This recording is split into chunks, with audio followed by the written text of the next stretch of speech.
Good day, guys. We are here to report about Midnight's Children, which is a beautiful novel by Salman Rushdie.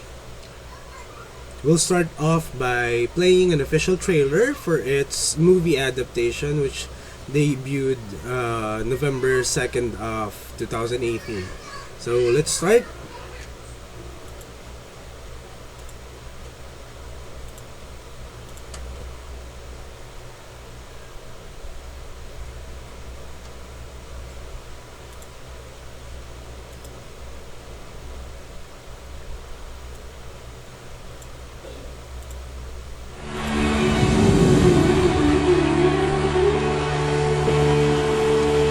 At the precise instant of India's arrival at independence, on the stroke of midnight, I tumbled forth into the world.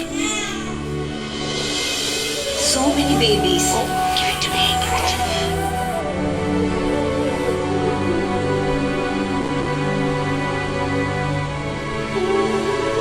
Mary knew she was condemning the rich-born boy to a life of poverty.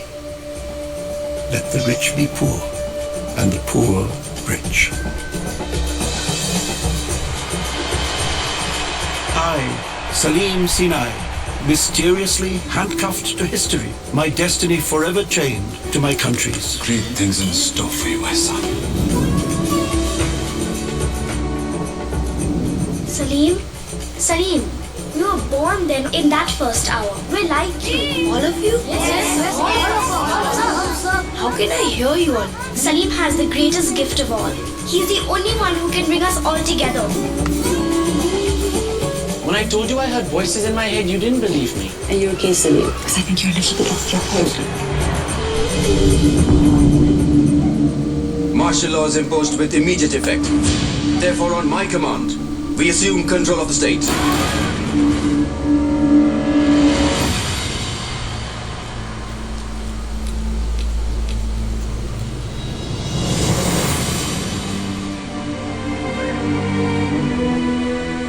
Don't you all see everything else is breaking apart?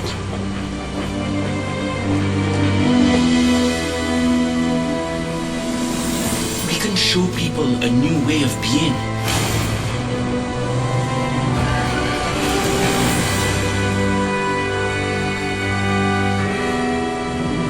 Come back to me.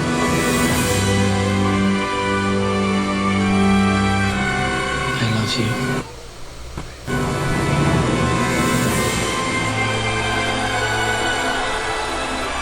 A child and a country were born at midnight, once upon a time. And our lives have been, in spite of everything, acts of love.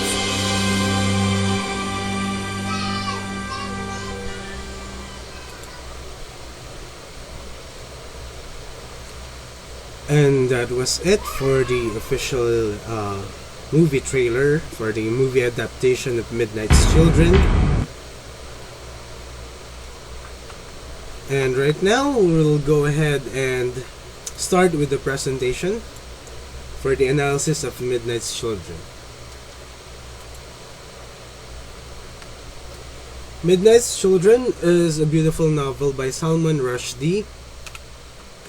And in this, we will be exploring the author's background, the characters, the settings of the novel, the point of views with which the novel is told, the themes, and of course the plot, so we can understand what happened and what really is the point of Salman Rushdie in his Midnight's Children.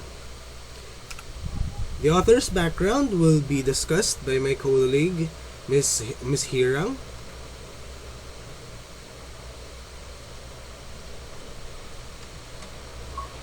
Good day, everyone. And now, let us know the author, Salman Rushdie.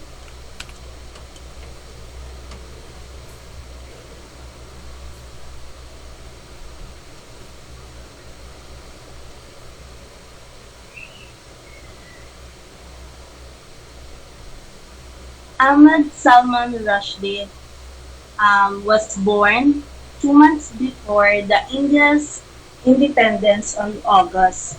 It was June 19, 1947, in Bombay, the British India, into a Kashmiri Muslim family. He is the son of Anis Ahmed Rushdie, a Cambridge-educated lawyer turned businessman, and Negan Bhatt, a teacher. Anis Rushdie was dismissed from the Indian Civil Service after it emerged that the birth certificate submitted by him had changes to make him appear younger than he was. Rushdie has three sisters. He wrote in his 2012 memoir that his father adopted the name Rushdie in honor of Averius. He was educated at Cathedral and John Connon School, Bombay, Rugby School in Warwickshire, and King's College, Cambridge, where he read history. Salman Rushdie work um, combining magical realism with historical fiction is primarily concerned with many connections, disruptions, and migrations between Eastern and Western civilization, with much of his fiction being set on the Indian subcontinent. His second novel, Midnight's Children. Um, Midnight's Children is the novel portrays historical chronicle of modern India.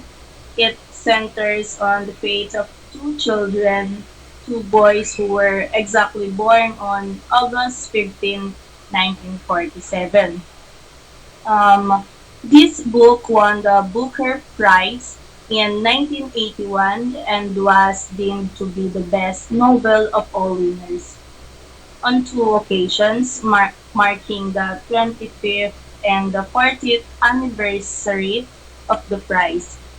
His fourth novel, The Satanic Verses, 1988, was the subject of a major controversy provoking contest from Muslims in several countries. And next is After Midnight's Children, Rushdie wrote Shame, 1983, in which he depicts the political turmoil in Pakistan, basing his characters on Zulfikar Ali Bhutto and General Muhammad Zia-ul Haq. Shame won Frances Prix du Meilleur Livre Étranger, the best foreign book, and was a closer runner-up for the Booker Prize. Both these work of post-colonial literature and characterized by a style of magic realism and the immigrant outlook that Rushdie is very conscious of as a member of the Kashmiri diaspora. And here are some of the books of Salman Rushdie. The first one is The Satanic Verses, um, Haron and the Sea of Stories, The Enchantress of Florence, The Moor's Last Sight, The Ground Beneath Her Feet, Shame, Shalimar the Clown, Tori, and Listen Ways. Now for the characters. We have our main protagonist, Salim Sinai. He is the narrator and protagonist of the novel, born at the moment of India's independence and blessed with the powers of telepathy and an uncanny sense of smell. Though both of these powers did not came at the same time. What came first was telepathy, with which he can hear the voices of the other Midnight's children, and after he got a surgery for his nose, to it got rid of the telepathy and instead replaced the powers with an uncanny sense of smell with which he can smell emotions out of people. Adam Aziz is Salim's grandfather. This was introduced at the start of the story.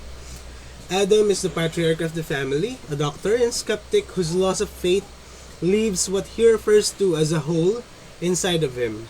Adam falls in love with his wife Nasim after only being allowed to see her through a hole in a perforated sheet. So Nasim was actually a patient of Adam, and being in this kind of religion, Adam was only allowed to do the surgery through a hole in the sheet, as for him not to see the whole body of Nasim. Ahmed Sinai is Salim's father. Adam Aziz's son, a shrewd businessman who is nonetheless destined for failure. Ahmed spends much of his marriage fighting his wife and his alcohol addiction. Next is Mumtaz, Salim's mother and the daughter of Adam Aziz. Born Mumtaz, she changes her name to Amina after her marriage to Ahmed. A loving, devoted mother, she inherits her father's skepticism and her mother's determination. Mary Pereira, the next one, is Salim's Aya and Aya's surrogate mother. Mary is responsible for switching Salim and Shiva at birth out of his misguided sense of social justice. Now, Mary plays a critical role in the novel because without her there would be no conflict, since the conflict in the story is when Mary switched Salim and Shiva at birth. Now, Shiva is also one of the Midnight's children. Salim's arch rival, Shiva, is born also exactly at the same moment as Salim. While Salim is raised in a loving, wealthy household, Shiva is raised in abject poverty by a single father. He's blessed with a pair of preternaturally strong knees and amazing prowess in war. So, the conflict here is Shiva should have really been the one who is wealthy, who's born out of the wealthy household, while Salim should be the one who is raised in poverty by a single father. Now, Shiva's powers, if Salim has the telepathy and the uncanny sense of smell, Shiva's powers is his strong knees and his amazing skills in war. Next is Parvati the Witch, also a Midnight Children. Parvati is Salim's closest ally as a child and later becomes his wife. Padma is Salim's devoted caretaker and also his future wife. Padma is as strong and down-to-earth as Salim is weak and dreamy. She provides Salim with a skeptical yet patient audience. On the start of the story, it was a flashback where Salim is recounting his life and Padma is listening to him intently. Nasim Ghani is Salim's grandmother and Adam Aziz's wife. After marriage, Nasim becomes known as Reverend Mother in part because of her religious devotion. So if you can remember, Adam was not that religious and Nasim is the religious one.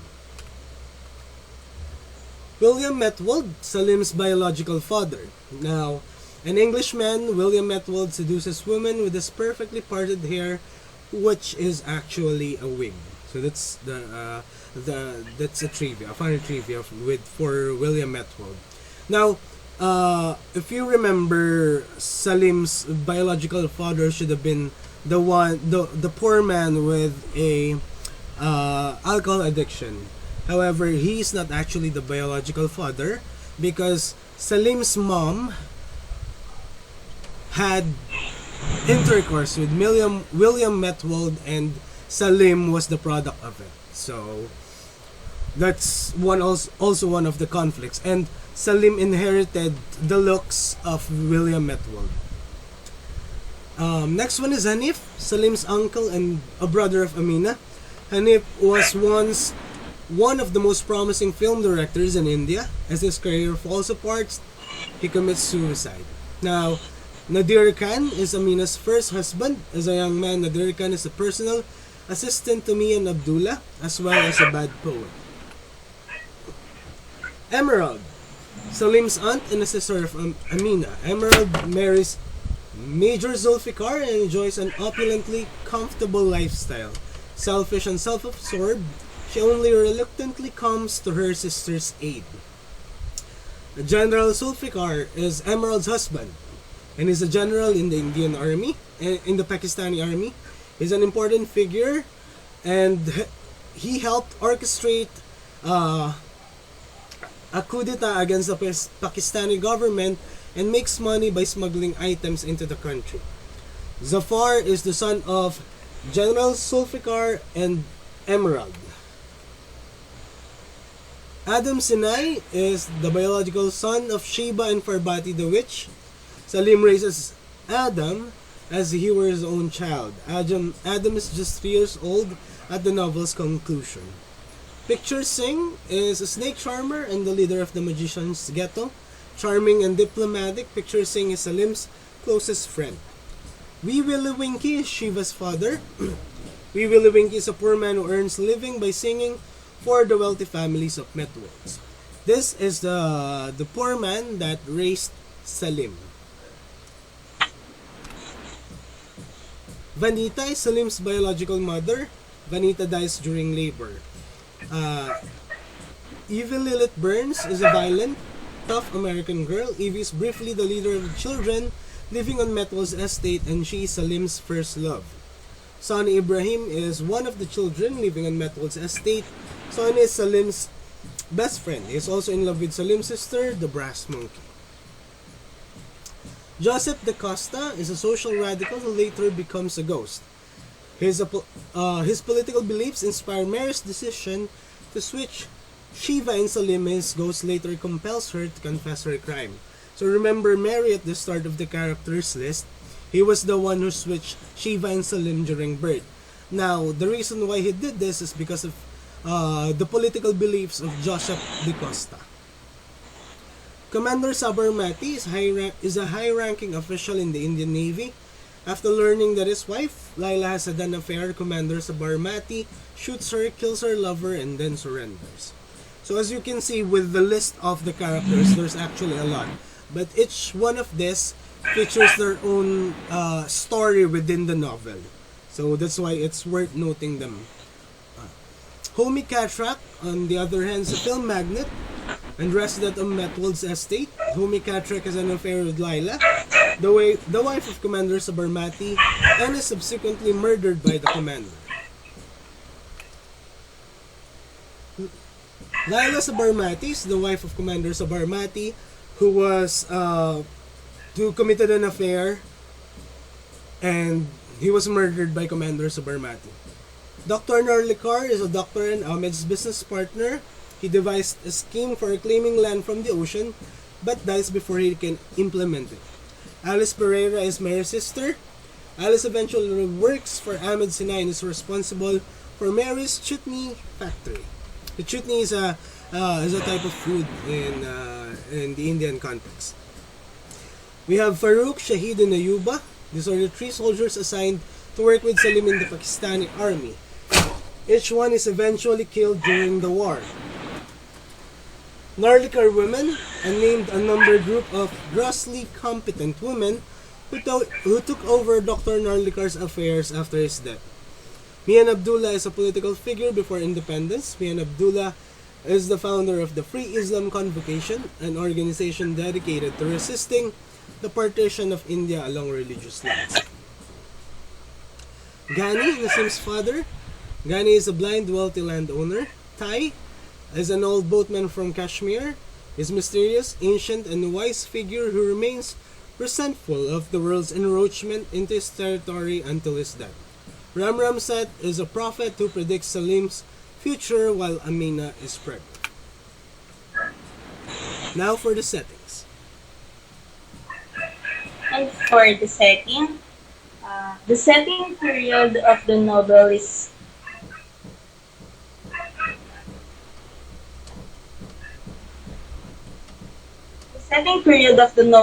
between 1915 to 1978. The novel is divided into 3 books. The first chapter was the first book consists of 8 chapters, year 1915 to 1947. The second book was consists of 15 chapters, year 1947 to 1965, and the last book has consist of 7 chapters, in 1970 to 1978. Salim is 30 when the novel opens and narrates most of the events occurring in the past. The first person narration. I was born in the city of Bombay, which he narrates the story 32 years before, and the novel takes place in India, Pakistan, and Bangladesh.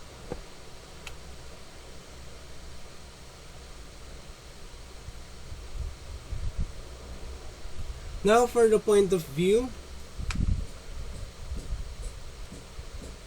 The point of view is the first person point of view. It was narrated by Salim Sinai. The narrator is subjective, though he claims omniscience as he speculates on the motives and thoughts of all the major characters. As this was narrated in the first person, Salim Sinai only usually speculated about the motives and thoughts of the other characters that he's telling within his story.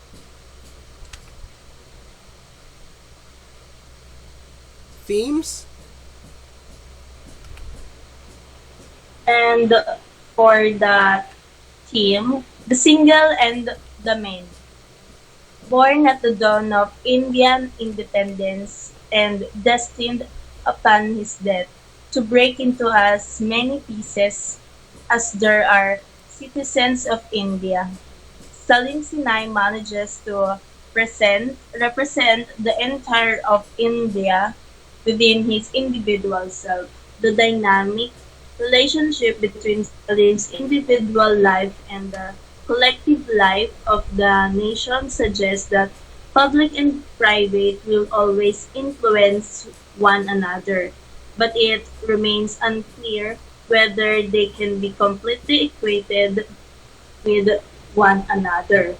Um, Salim, the protagonist, as he narrates, he represents the modern India, and the novel gives an account of his life that is significantly parallel to the history of post-colonial India. And his story, these are the some example of the India's history. The Mahatma Gandhi's Hartal, peaceful mass protest meant to appeal to a government to reverse or eliminate controversial ruling or the law. Um, and the other one is the violence of the British military at that time. Please. And the second one,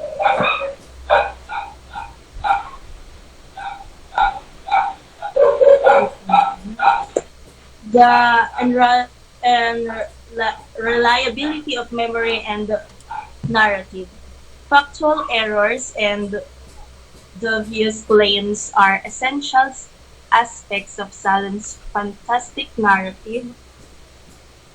He willfully acknowledges that he misplaced Gandhi's death, an obviously seminal moment in India's history, as well as willfully misremember the date of an election. He frets over the accuracy of his story and worries about the future errors he might make.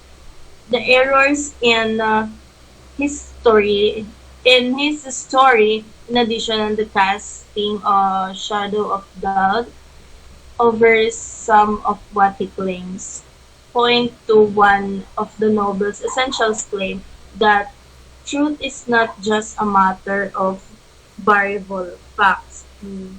Salim notes that memory creates its own truth, and so do narratives. Religious texts and histories books alike stakes their claims in truth not only because they are supported by facts, but also because they have been codified and accepted upon, whether by the time or fate.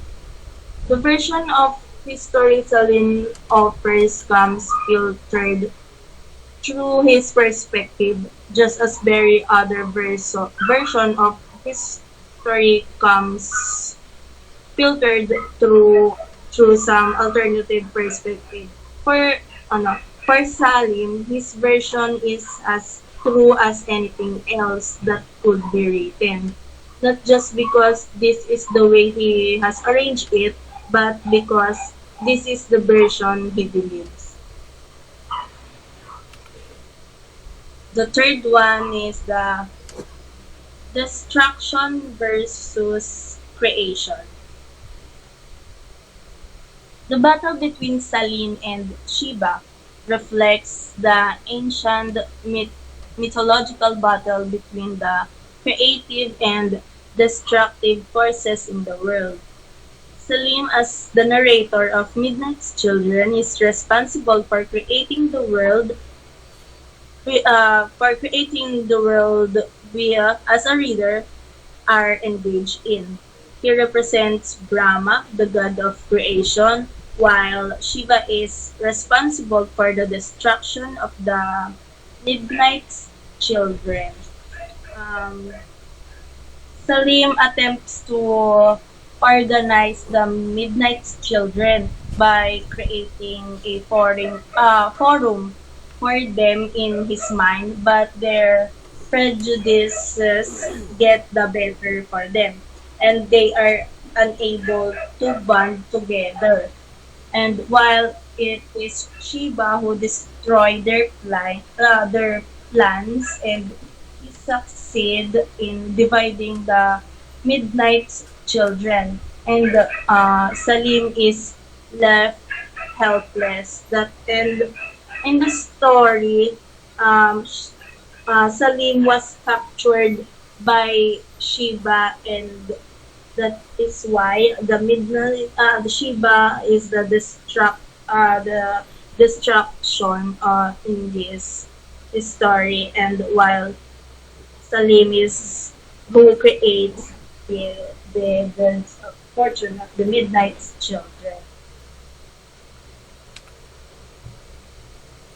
Now for the For the plot. plot,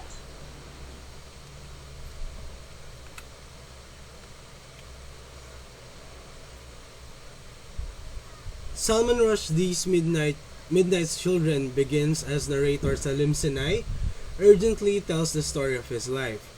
Born at the exact moment of India's independence from British rule, Salim is inescapably handcuffed to history, according to his words, and his own fate is intertwined with that of his nation. Excuse me. Salim Sinai is born on Independence Day, that is the introduction, and this goes back to when Salim is actually having a flashback of telling his life to Padma, who is his second wife in the novel, and who is intently listening to his story.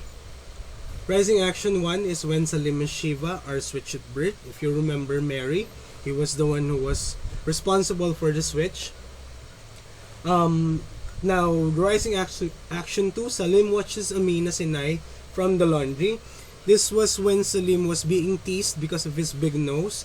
So he hid behind the closet for the laundry, and he saw Amina Sinai, which is her mother, and she was scolded because Salim was scolded because of this, and this was when the punishment for Salim was a whole day without talking. So that was when he realized that he has the telepathy skill. That's when he heard the other Midnight's children. So this is why it's on the Rising Action 2. Rising Action 3 is the Midnight children spoke to Salim. Because Salim is now capable of telepathy, all of the Midnight children, or the ones who are still alive, is talking to him through the telepathy skills. Rising Action 4 is Mary Pereira confesses to switching the infants. Mary had a change of conscience or change of heart and confesses that he switched the infants during birth. Rising Action 5, Salim loses his memory. This was because of an accident wherein he was hit in the head during a bomb raid in their house, and he loses his memory.